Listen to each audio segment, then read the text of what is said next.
All right, so today we're going to be diving into Canadian construction contracts. Sounds good.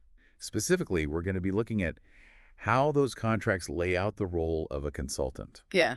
a role that honestly can make or break a project. Yeah. And it's a role that's often misunderstood. Yeah. People tend to think consultant equals designer, Right. but it's so much more than that, especially when you look at the CCDC contracts. Right. The CCDC, for anyone maybe needing a refresher, is the Canadian Construction Documents Committee. Uh-huh. They're the folks that put together those standardized contracts that are basically the backbone of construction projects all across Canada. Yeah. Think of them as the rule book, Yeah. the blueprint for keeping things organized and hopefully avoiding all of those messy, expensive disputes that can pop up in construction. Right. So, Yeah.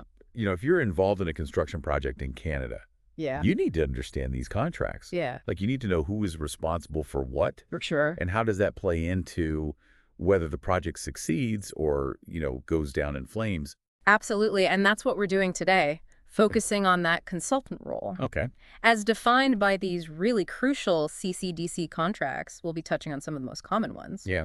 CCDC 2 for stipulated price, CCDC 5A and 5B for construction management, 14 for design build, and even CCDC 30, Right. which is becoming increasingly popular for integrated project delivery. So first things first, what exactly is a consultant in this context? Yeah, It's not Yeah. just about, some architect with fancy blueprints, right? definitely not. Think of it this way. If the construction project is a symphony, Okay. the consultant's the conductor. Okay. They might not be playing each instrument, but they're responsible for making sure that everyone's in sync, hitting the right notes, and that final performance is a masterpiece. I love that analogy. Yeah. So let's break down the conductor's, the consultant's key responsibilities. Yeah. The source material really highlights their importance in project administration and oversight.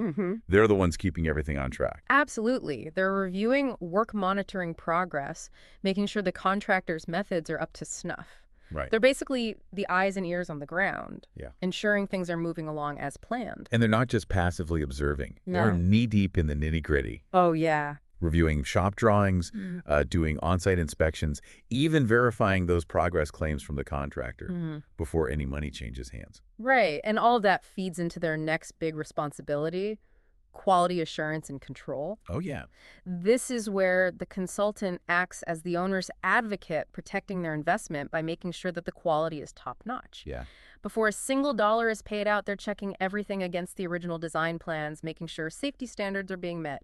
No cutting corners allowed. Wow. That's a lot of responsibility. It is. It makes sense, though, because catching those issues early can prevent massive headaches and costs down the road. Exactly. And you know what else prevents headaches? What's that? A good consultant helping to resolve disputes. Ah, yes. Disputes, let's face it, disagreements happen on almost every construction project. Pretty much. Where does the consultant fit into all of that?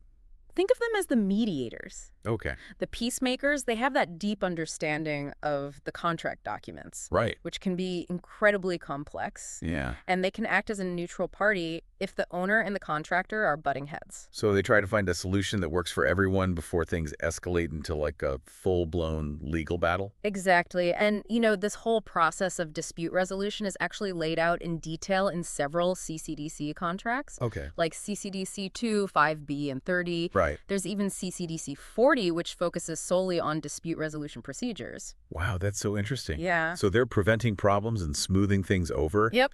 But what about those inevitable changes that pop up during a project? Yeah. Construction rarely goes exactly according to plan. Oh, you're telling me materials become unavailable, site conditions throw a curveball, or the owner suddenly decides they must have those Italian marble countertops? Right. It happens all the time. And I bet those changes can send costs spiraling out of control if they're not managed carefully. Oh, yeah. So how does a consultant handle all of that?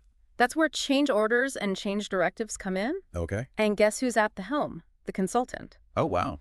They evaluate the impact of each change on the budget and schedule, Ah. and then advise the owner on whether to approve it.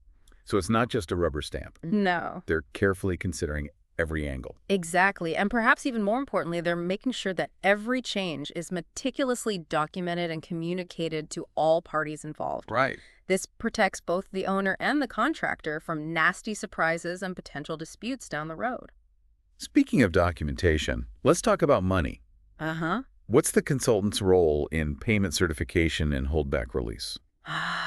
the financial side of things. This is where the consultant puts on their accounting hat. Okay. They carefully review the contractor's payment applications, ensuring the work has actually been completed before any money is released. Right. They also manage those holdbacks. Holdbacks? What are holdbacks? Yes, so holdbacks are basically a portion of the payment that's held back until the entire project is finished. Okay. And any defects are addressed. So it's like insurance for the owner. It is. It provides a financial incentive for the contractor to complete the work properly Yeah. and address any defects that might crop up. Exactly. Right. It's a way to ensure quality and protect the owner's investment. That makes perfect sense. Yeah.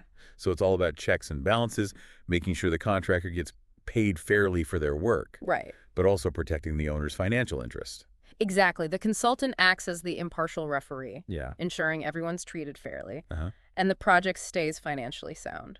So we've covered a lot of ground here, We have. from project administration and quality control to dispute resolution and payment certification. Uh-huh. But the consultant's job isn't over when the building is finished, is it? No, it's not. What about project closeout and warranty support? You're right, there's still more to do. Yeah. Think of it as tying up all the loose ends the consultant participates in those final inspections, ensuring all the contract terms have been met, Right. and any remaining deficiencies are addressed. They're also involved during the warranty period, inspecting any reported defects and ensuring the repairs are done correctly. So they're like the after-sales service for the construction project, That's a great way to put it. making sure the owner's happy even after the ribbon-cutting ceremony. Exactly. They're there to ensure the project truly meets the owner's expectations long after the construction dust has settled. Now, before we wrap up this part of our deep dive, I Eh? wanted to touch on something interesting that came up in the source material, BIM coordination. Ah, yes, Building Information Modeling, or BIM. Yeah, It's really changing the game in the construction industry. it is. These digital models are becoming increasingly common, especially for larger and more complex projects. And the consultant plays a crucial role here too, right? Absolutely. Often they're the ones managing and coordinating these BIM models. Okay. They ensure everyone from architects and engineers to contractors and subcontractors Wow. are working from the same digital playbook. Okay. This helps to catch potential problems early on, like clashes between different building systems, Yeah. which should save a ton of time and money during construction. So instead of discovering a conflict when pipes are already being installed, Yeah. they can identify it in the virtual world and adjust the design before any physical work begins. That's incredible. It really is. And this seamless coordination is especially important under contracts like CCDC 30, which is specifically designed for integrated project delivery, Right. where collaboration is paramount. We've certainly explored a lot about the consultant's many roles in these CCDC contracts, We have. but I think it's time to step back and ask the big question. Why should anyone care about all these contractual details and the consultant's involvement? That's the million-dollar question, isn't it? Well, whether you're an owner, a contractor, or simply fascinated by the world of construction, understanding the consultant's role is crucial Yeah. because they are the glue that holds the entire project together. Okay. They're ensuring quality, fairness, and ultimately a successful outcome for everyone involved. I love that they're like the unsung heroes of construction, Yeah. working behind the scenes to ensure the project runs smoothly and meets its goals. Exactly. And that's why grasping their responsibilities as defined by these CCDC contracts is so important. Yeah. It gives you a roadmap to navigate the complexities of a construction project Okay. and ensures everyone is playing by the same rules. Now, we've seen how these contracts define the consultant's responsibilities in detail. Mm-hmm. But there's another question lurking beneath the surface, something we'll dive into in the next part of our deep dive. And that question is, what happens when things go wrong? Yeah. What are the legal implications when those carefully crafted contract clauses are breached? Ooh, that's a cliffhanger. Stay tuned, listeners, because in part 2 of our deep dive into construction contracts and the consultant's role, we'll be exploring the sometimes murky waters of liability and risk. Welcome back to our deep dive into the world of Canadian construction contracts and the often underappreciated role of the consultant. Last time we peeled back the layers of the consultant's responsibilities, all those many hats that they wear throughout a project's life cycle, from overseeing quality and managing changes to navigating disputes and making sure everyone gets paid fairly. Right? They're like the project's guardian angel. A guardian angel with a very deep understanding of contract law, that is. Yes. Because when things go sideways in a construction project, Right. and let's face it, they often do, Yeah, they do. Understanding liability becomes absolutely crucial. Liability, it's a word that can make even the most seasoned construction professional sweat a little. Right. So let's break it down. What exactly does liability mean in this context? It boils down to this: who's responsible when something goes wrong? Who foots the bill for the damages? Yeah. And potentially who faces legal repercussions? Right. And those CCDC contracts we've been discussing, they're the rule book that helps determine all of that. Okay, so let's say a major defect is discovered in a building after it's finished, or a critical deadline is missed. Yeah. How do these contracts help pinpoint who is liable? That's where those carefully crafted clauses we talked about come in. Right. They outline the specific responsibilities of each party: the owner, the contractor, and yes, the consultant. Okay. By clearly defining those roles and obligations, the contracts provide a framework for figuring out who's ultimately responsible if something goes wrong. So it's like a legal puzzle where Yeah. those contract clauses are the pieces. Yeah. And if something goes wrong, you have to fit those pieces together to see who dropped the ball. That's a great way to put it, and this is where things can get particularly interesting for the consultant. How so? They're in this unique position of being the owner's representative, ensuring quality, making sure everyone's sticking to the contract. Right. But they're not actually doing the physical construction work. Right. So their liability comes from their professional advice and oversight, Exactly. not from, say, forgetting to tighten a bolt or mixing the concrete wrong. Precisely. And the CCDC contracts recognize this nuanced position. Okay. They define the consultant's standard of care. Standard of care. Essentially, the level of skill and diligence they're expected to exercise in their role. So it's not about guaranteeing a perfect outcome, Right. but rather about demonstrating that they've acted reasonably and professionally, Yes. using their expertise to guide the project. Exactly. And this standard of care is often tied to what's considered good practice within the industry. Okay. So consultants need to stay up to date on the latest building codes, industry standards, and best practices to ensure they're meeting those expectations. That sounds like a lot to keep track of. It is. And potentially a lot of risk if something goes wrong. It is, and that's why professional liability insurance is so crucial for consultants. It provides financial protection in case they get sued for negligence or errors in their professional services. So it's like a safety net protecting them from financial ruin if a mistake happens. You got it. And it's often a requirement from owners. Oh, really? Before a consultant can even start working on a project, it gives everyone peace of mind. Now, even though these CCDC contracts lay things out pretty clearly, I imagine disputes can still arise. Oh, for sure. What are some common scenarios where a consultant might find themselves on the hot seat when it comes to liability? One common scenario is when there are design errors or omissions. Okay. If there's a flaw in the design that leads to problems during construction, Right. or even worse, after the building is occupied, the consultant could be held liable. And I imagine this is especially relevant in design-build projects, where the lines between designer and builder can get a bit blurry. Absolutely. When the consultant is more deeply involved in the construction phase, their exposure to potential liability increases. It's crucial that those responsibilities are clearly defined in the contract. What are some other situations that could trigger a consultant's liability? Failing to properly administer the contract is a big one. Okay. If the consultant doesn't review shop drawings thoroughly, conduct meticulous site inspections, or certify payments correctly, Right. it could open them up to claims of negligence. So it's not just about the design on paper. Right. It's about their actions or inactions throughout the entire project. They really need to be on top of everything.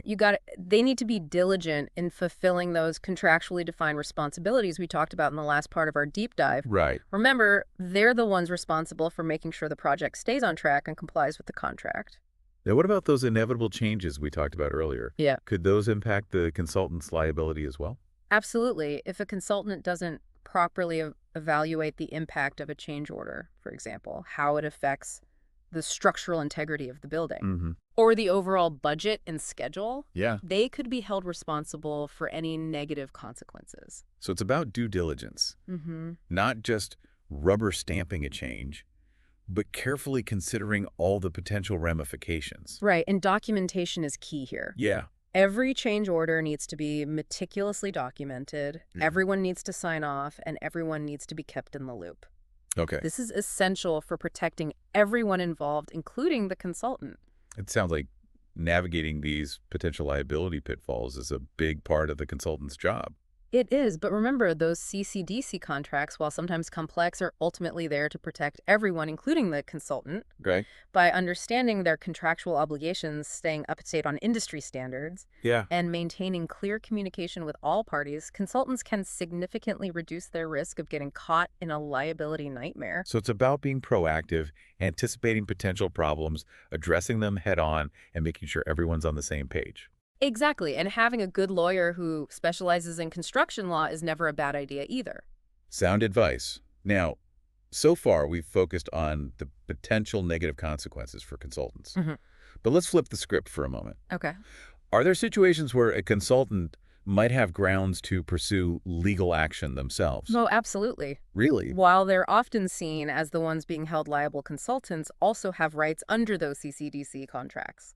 That's interesting. So they're not just vulnerable, they have legal recourse as well. What would be an example of that? One scenario is if they're not paid for their services, the CCDC contracts clearly outline payment terms for consultants, and if those terms are breached, they have every right to pursue legal action to recover their fees. So just like contractors are entitled to payment for their work, Right. consultants are entitled to payment for their professional expertise. Exactly. Another situation might be if the owner or contractor interferes with the consultant's ability to do their job properly. Let's say their professional judgment is constantly being undermined, or they're being pressured to sign off on something they consider unsafe or unethical. Right. In those cases, they might have grounds to take legal action. It's about respecting their professional expertise Yeah. and allowing them to fulfill their role as outlined in the contract. Precisely, if that respect is violated, they have legal avenues to protect themselves.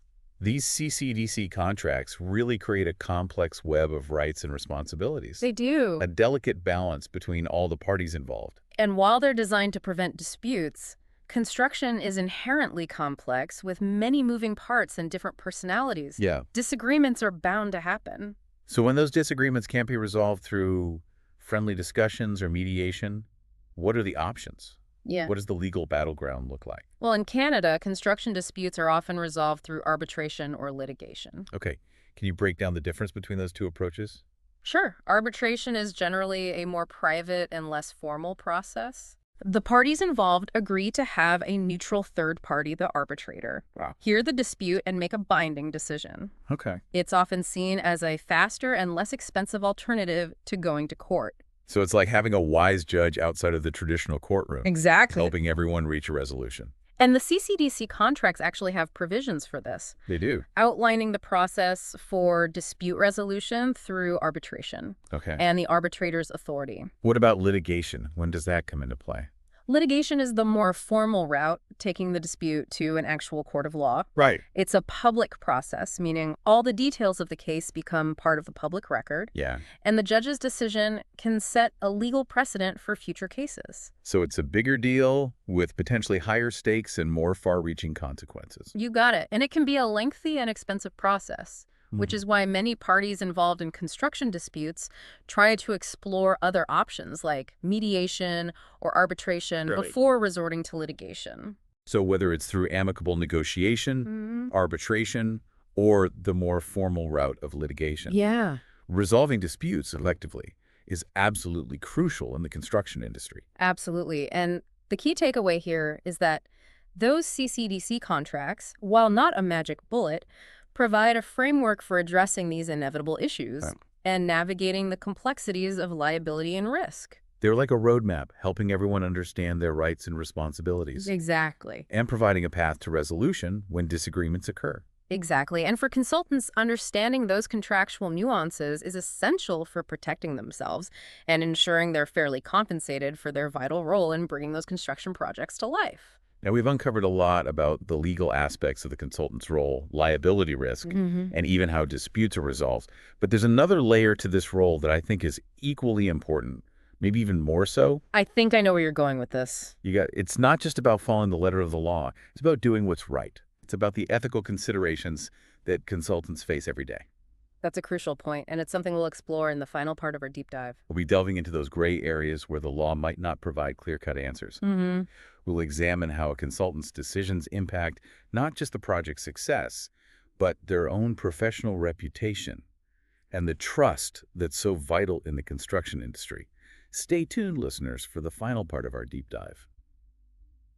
Welcome back to the final part of our deep dive into Canadian construction contracts and the incredibly important role of the consultant. We've covered a lot of ground so far. We explored the consultant's many responsibilities, untangled that web of liability and risk, and even ventured into that legal arena of dispute resolution. But as we hinted at the end of the last part, there's another crucial dimension to this consultant role that we need to explore. Yeah, it's not just about knowing the rules of the game. Right? It's about playing fair. It's about ethics. Exactly. Being a consultant in construction isn't just about ticking boxes and dotting I's on those CCDC contracts. Right. It's about navigating those gray areas, making judgment calls when the rules aren't crystal clear, Yeah. and always upholding a high standard of ethical conduct. Absolutely, because at the end of the day, trust is the foundation of any successful construction project. Right. And that trust goes beyond simply fulfilling those contractual obligations. Yeah. It's about acting with integrity, transparency, and fairness in every single interaction. For sure. So let's dive into some of those ethical dilemmas that consultants might encounter in their day-to-day work. Okay. What are some of those gray areas where the CCDC contract might not provide all the answers? Well, one common scenario involves conflicts of interest. Okay. Consultants need to be incredibly careful about avoiding situations where their personal interests could potentially sway their professional judgment. Can you give us a real-world example of what that might look like? Sure, imagine a consultant who's overseeing a project Okay. and also happens to have invested in one of the subcontractors bidding on the work. Right. That's a classic conflict of interest. Oh, yeah. Their personal financial gain could easily influence their recommendations to the owner, even if they don't realize it. So transparency is absolutely key here. It is. The consultant needs to disclose any potential conflicts of interest right up front to both the owner and the contractor. It's about being honest and open, allowing everyone to make informed decisions Yeah. based on all the cards on the table. What about situations where a consultant might feel pressured to approve something they're not entirely comfortable with? Yeah. Maybe a design change that cuts corners or a material substitution that raises some red flags about safety. That's a tough spot to be in. It's not uncommon for consultants to face pressure from owners or contractors, especially when time is ticking and budgets are tight. But ultimately, the consultant has an ethical obligation to prioritize the project's long-term safety and integrity over those immediate pressures. Absolutely. They need to stand their ground, even if it means pushing back against those who hold the purse strings or have more sway on the project. This is where those communication skills we talked about earlier become so crucial. Right. The consultant needs to be able to clearly articulate their concerns, explain the potential risks in a way that everyone understands, Yeah. and advocate for solutions that don't compromise safety or quality. And what if those concerns are ignored? Yeah. What if the owner or contractor just brushes them off? That's when things get really tricky in extreme cases. A consultant might even need to consider withdrawing from a project entirely if they feel that their ethical boundaries are being crossed. That's a tough call to make. It is. But ultimately, maintaining their professional integrity and protecting the public's safety has to be the top priority. Absolutely. And this is where professional organizations and codes of ethics come into play. Okay. They provide invaluable guidance and support to consultants facing these difficult ethical dilemmas. So it's like having a network of trusted colleagues and a set of guiding principles to help them navigate those murky waters. Exactly. Those professional codes of ethics often emphasize concepts like honesty, integrity, competence, and responsibility to the public. Right. They provide a framework for making ethical decisions, even when the CCDC contract doesn't offer a clear-cut answer. So it's not just about knowing the rules. Mhm. It's about understanding the spirit behind those rules and making judgments that align with those core ethical principles. Precisely. And it's important to remember that ethical conduct isn't just about avoiding legal trouble. Yeah. It's about building a reputation for trustworthiness and professionalism. Because in the end, a consultant's reputation is their most valuable asset. It absolutely is. And that reputation is built one project, one interaction, one ethical decision at a time. So as we wrap up our deep dive into the world of Canadian construction contracts and the incredibly important role of the consultant, I think it's worth emphasizing that. It's a role that demands not only technical expertise and a deep understanding of those contractual details, But also a strong moral compass, an unwavering commitment to ethical conduct, and a dedication to upholding the highest standards of professionalism. Because ultimately, the consultant's role is about so much more than just bricks and mortar budgets and timelines. Right. It's about fostering trust, ensuring fairness, and creating a construction industry where integrity and ethical conduct are the cornerstones of every project. And that's a goal worth striving for. We hope you've enjoyed this deep dive into the world of construction contracts and the multifaceted role of the consultant. It's a complex world, but hopefully we've shed some light on why this role is so crucial to the success of any construction project. And perhaps it's even sparked some further reflection on those ethical considerations that are so essential to this fascinating and ever-evolving industry. Thanks for joining us.